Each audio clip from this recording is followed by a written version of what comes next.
You can run, but you cannot hide. A teenager serving 10 years probation for a deadly drunk driving accident is now back in custody along with his mother. Ethan Couch, you know him, he was known as the Affluenza teen, was arrested at a resort in Mexico. Officials have been searching for him ever since he failed to show up for a mandatory probation hearing on December 10th. Couch's case gained attention after his lawyers argued his privileged upbringing was to blame for the deaths of 4 people back in 2013.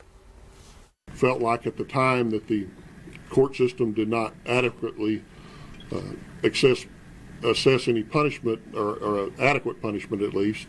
And so when he then disappeared, obviously people in this agency who had to work that crime scene and deal with the victims' families and do everything they did took it very personally.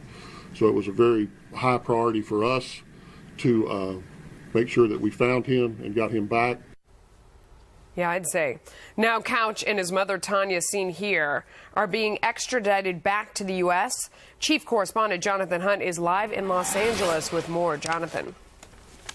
Hey, Melissa, U.S. authorities have been working with their Mexican counterparts since the weekend, following a tip that 18-year-old Ethan Couch might be in the Pacific Coast resort of Puerto Vallarta, and that is indeed where he was found. His mugshot showing that he has dyed his normally blonde hair black. Couch was found with his mother, Tanya Couch. The two disappeared on December 10th after Ethan Couch failed to show up for an appointment with his probation officer. They apparently drove their pickup truck from their home in Texas to Puerto Vallarta. What we suspected all along had happened, that they had planned to disappear, that they even had something that was almost akin to a going away party before they left town. Our suspicion that his mother was assisting him and helping him has proven true.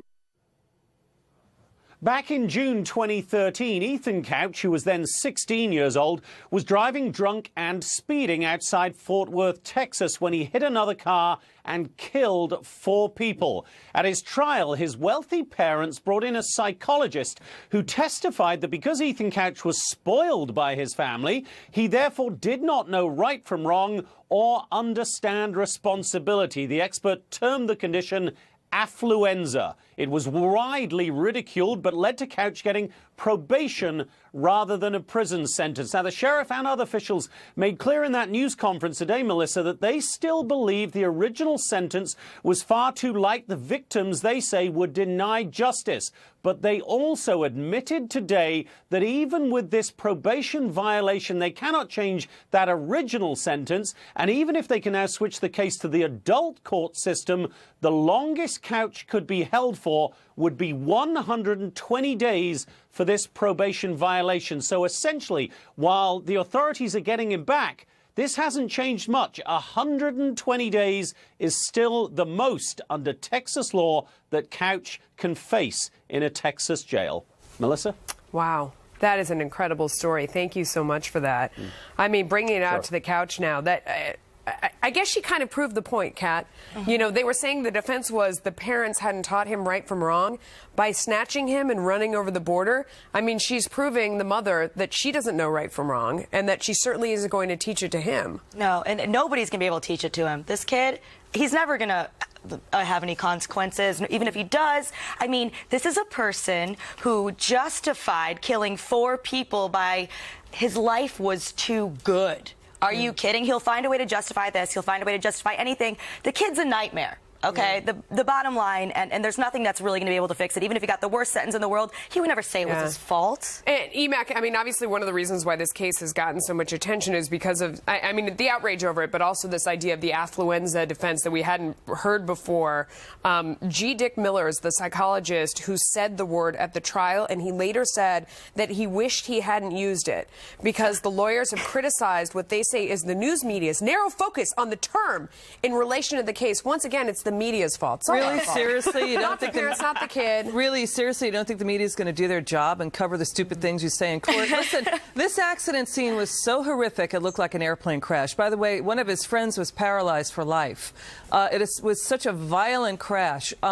He was 3 times the level of an adult, toxicity in his blood.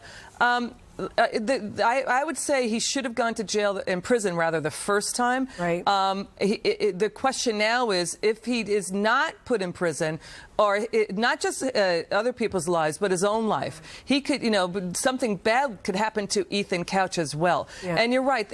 What is going on with parents that they don't teach their children responsibility? You have to teach empathy and compassion at an early age to children. Yeah, I mean, Senator, you're a parent. I mean, there were so many ways along the way. I mean, on one hand, when I very first heard the story, I was like, well, I guess if a child of mine, I mean, in her defense, although she has none, obviously, but trying to offer the other side here, we're in very deep trouble. You would grasp at straws to try and help them. But this proves the point that you have to learn the lesson at somewhere along the way. And it's a parent's responsibility to teach them to stand up and take responsibility for what you've done. Yeah, good luck with that. I mean, we're in a society now where everybody's always blaming everybody else for their mistakes. Right. And since when do they take charge? It starts at the White House, quite frankly. It's the media, it's this person, it's that group. Everybody's at fault except for the individuals who are actually doing the negative things. In this case, yeah, he should get 120 days. See ya. Yeah. Right now. 120 days. And if you do it again, bang, another 120 days. Hopefully it'll add up to 10 years, which is probably what he deserves at least. I'm surprised, Jedediah. I mean, I'm not a lawyer, so I don't know the law in this case. I'm surprised that I'm surprised that his penalty for violating his probation and then leaving the country isn't more. I mean, 120 days is amazing to me. Originally, I know that the prosecutors had requested a sentence of 20 years behind bars.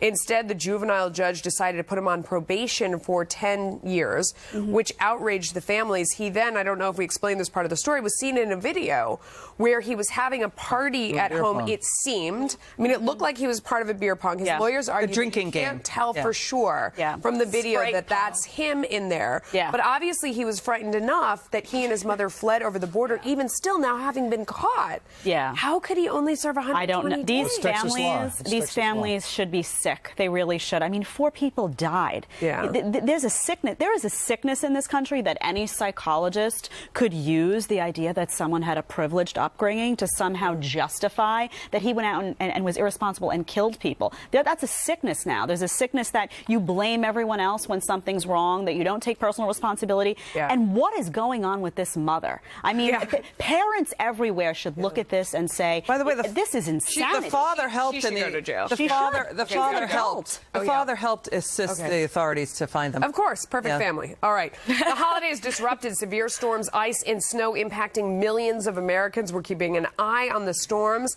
as they move across the country. And the State Department coming under fire for naming Bringing Peace to Syria as one of its big achievements in 2015. What world are they living in? The department isn't backing down, and why they're calling the war-torn country a win?